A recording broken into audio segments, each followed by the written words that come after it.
प्यारे बच्चों, आज हम आपके सामने सामाजिक विज्ञान के एक महत्वपूर्ण क्वेश्चन को लेकर के उपस्थित हुए हैं, जिसमें आपको इस प्रश्न से संबंधित क्वेश्चन से संबंधित कुछ महत्वपूर्ण बातें बताई जाएंगी।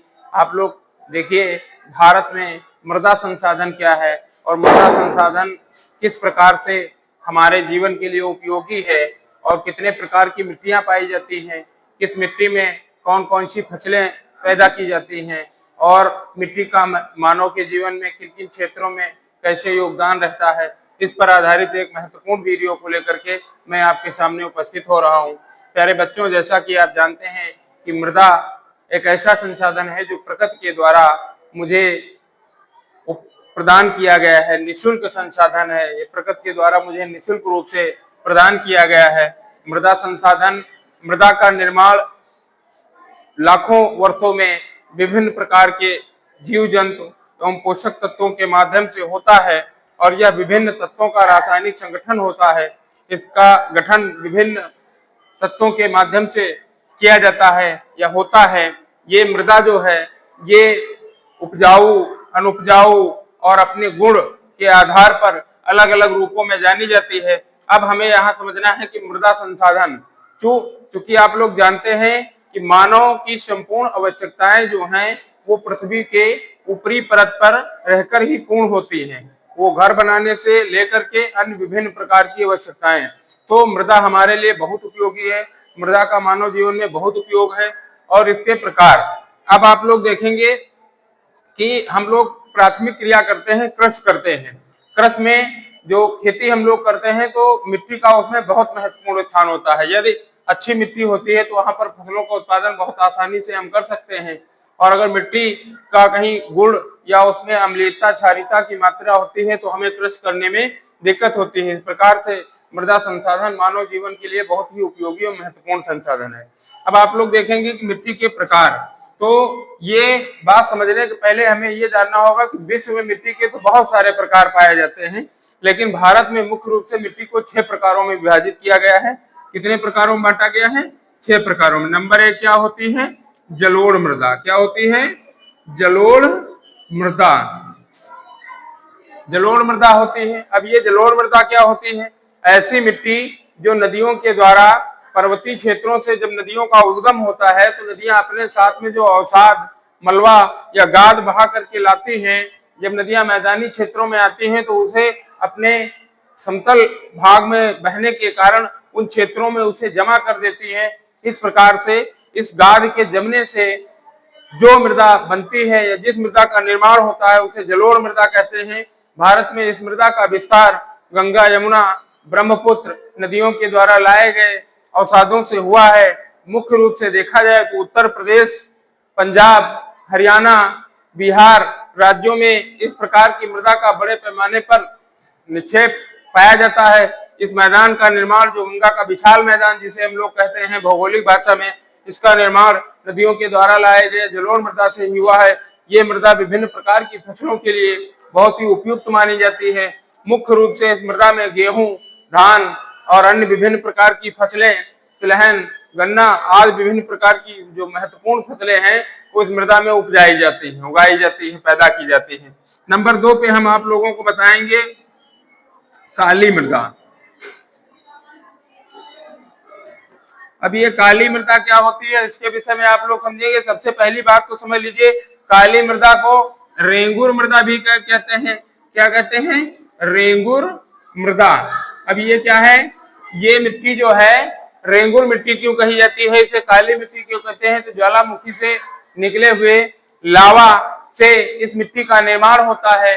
अब चूंकि ज्वालामुखी क्रिया में जब लावा निकलता है तो वो धीरे धीरे धीरे धीरे धीरे धीरे सरकता हुआ पूरे मैदान पे फैल जाता है, इसलिए इस मिट्टी को रेंगुर मृदा कहते हैं। और यह मिट्टी जो होती है बहुत ही उपजाऊ होती है। ये अपने गुण के लिए जानी जाती है। यूपी बोर्ड एग्जाम में एक मेन रूप से क्वेश्चन बनता है, काली मिट्टी किसे कहते हैं और उसकी विशेषताएं। तो सबसे पहले आप ये जान जाइए कि ज्वालामुखी से निकली हुई मृदा को काली मृदा कहते हैं। यह बहुत उपजाऊ मिट्टी होती है। अब इसकी विशेषताएं यदि आपसे पूछी जाएंगी तो आप लिखेंगे, यह मिट्टी नमी धारण करने की क्षमता बहुत अधिक रखती है। इस मिट्टी को कपास की मिट्टी कहा जाता है।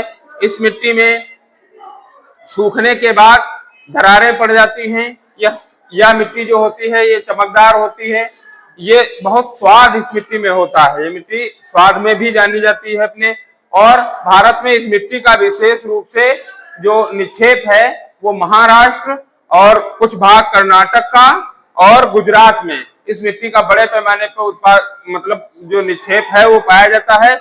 यह मृदा, इसकी एक और विशेषता है कि यह मृदा जो है ये मुख्य रूप से अपने तत्वों के लिए, अपनी बनावटी संरचना के लिए जानी जाती है। क्यों? क्योंकि इस मिट्टी में कपास की खेती जैसी हो सकती है वैसी अन्य किसी मिट्टी में नहीं हो सकती है।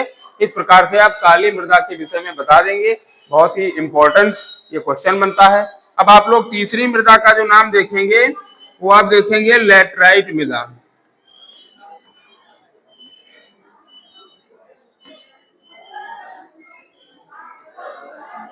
ये लेटराइट मृदा है। ये कैसे होती है? तो इस मिट्टी में विभिन्न प्रकार के जो तत्व हैं उनकी मात्रा जो होती है, जो जीवाश्म की मात्रा होती है या लौह अंश की मात्रा होती है वो बिल्कुल ना के बराबर पाई जाती है। ये मिट्टी बहुत ही ज्यादा उपजाऊ मृदा नहीं होती है। वो उष्णकटिबंधीय उपाद्र क्षेत्रों में, शुष्क क्षेत्रों में पाई जाती है। यह मृदा उन क्षेत्रों में पाई जाती है जहां पर वर्षा बहुत अधिक होती है। बहुत अधिक वर्षा के कारण यह मृदा जो होती है इसमें उत्पादन क्षमता जो होती है वो कम हो जाती है। यह मुख्य रूप से भारत के पूर्वोत्तर राज्य उड़ीसा और पश्चिम बंगाल के क्षेत्रों में पाई जाती है। यह मृदा निक्षालन का परिणाम भी हो सकती है। इस प्रकार से लेटराइट मृदा के विषय में लिख देंगे। यह बहुत ज्यादा उपजाऊ मृदा नहीं होती है। इसमें विभिन्न प्रकार की फसलों का ज्यादा उत्पादन नहीं किया जाता है। अब इसके बाद में हम आपको चौथी मृदा के विषय में बताएंगे, लाल और पीली मृदा। लाल व पीली मृदा। अब देखिए लाल और पीली मिट्टी क्या होती है। यह मिट्टी भी बहुत ज्यादा उपजाऊ क्षमता अपने अंदर नहीं रखती है। यह उष्ण एवं शुष्क क्षेत्रों में बहुत बड़े पैमाने पर पाई जाती है। उड़ीसा, पश्चिम बंगाल और भारत के मध्यवर्ती राज्यों में इस मृदा का विस्तार पाया जाता है।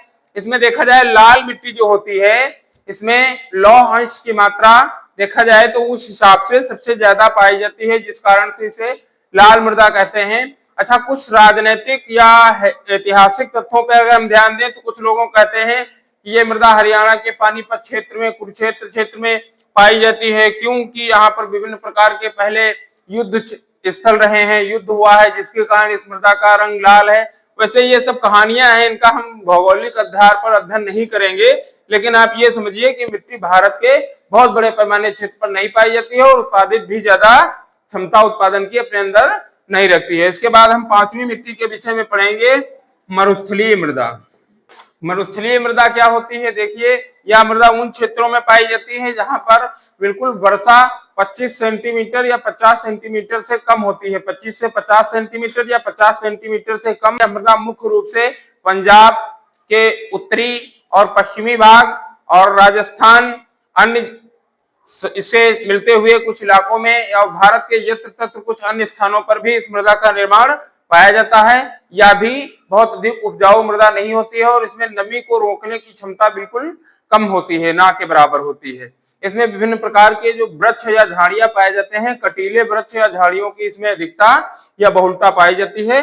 इस प्रकार से ये भारत की पांचवी मृदा गिनी जाती है। और इसके बाद में सबसे अंतिम मृदा की बात अगर हम करें आपसे, तो सबसे अंतिम मृदा में हम आपको डेल्टाई मिट्टी कराएंगे। डेल्टाई मिट्टी।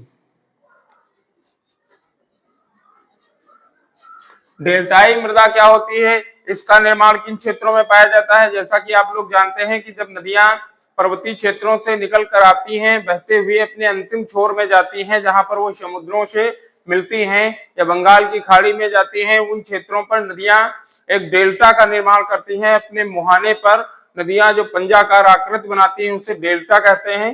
उन क्षेत्रों में इस प्रकार की मृदा पाई जाती है। इस मृदा में मैंग्रोव प्रकार के वन पाए जाते हैं। यह भी अनुपजाऊ मृदा होती है। मुख्य रूप से भारत के पश्चिम बंगाल के सुंदरवन क्षेत्र में जो मृदा पाई जाती है वो डेल्टाई मृदा ही है। यहाँ पर सुंदरी नामक वृक्ष पाया जाता है जिसके कारण इस वन को सुंदर वन कहते हैं और यह संसार का सबसे प्रमुख डेल्टा भी माना जाता है। इस प्रकार से भारत में मुख्य रूप से ये 6 मिट्टियां पाई जाती हैं। कहीं कहीं आप बुक्स चूंकि आज के समय में बदली हुई है, एनसीईआरटी पैटर्न की बुक देखेंगे तो आपको वहां पर एक मिट्टी थोड़ा इससे हट करके मिलेगी, जिसे पर्वतीय मृदा कहते हैं। मैं आपको पर्वतीय मृदा के विषय में बताऊंगा। देखिए, पर्वतों के ऊपरी क्षेत्र पर लगभग हिमालय के निचले क्षेत्र से ऊपर की ओर बढ़ेंगे, लगभग 1500 मीटर की ऊंचाई में हम जाएंगे तो वहां पर एक प्रकार की मिट्टी मुझे मिलती है जिसे पर्वतीय मिट्टी कहते हैं। इस मिट्टी कंकरीली मिट्टी होती है। इसमें मिट्टी में रोनियां पाई जाती हैं।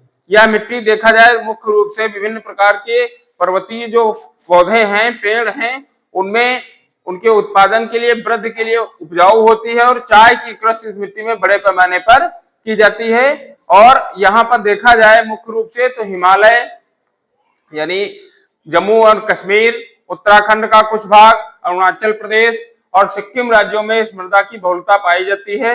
इस प्रकार से यह भारत के पूर्वोत्तर राज्यों में हिमालय क्षेत्र में इस मृदा का विस्तार पाया जाता है। इस प्रकार से भारत की मिट्टियां हो गई। कभी कभी क्वेश्चन बनता है मृदा क्या है, मृदा के प्रकारों का वर्णन कीजिए। अगर कोई क्वेश्चन ऐसा बनता है, आप लोग वीडियो को देखें और वीडियो से आराम से इसका नोट्स बना लें और अपने क्वेश्चन को आराम से तैयार करके बोर्ड एग्जाम में लिखें, अच्छे नंबर प्राप्त करें।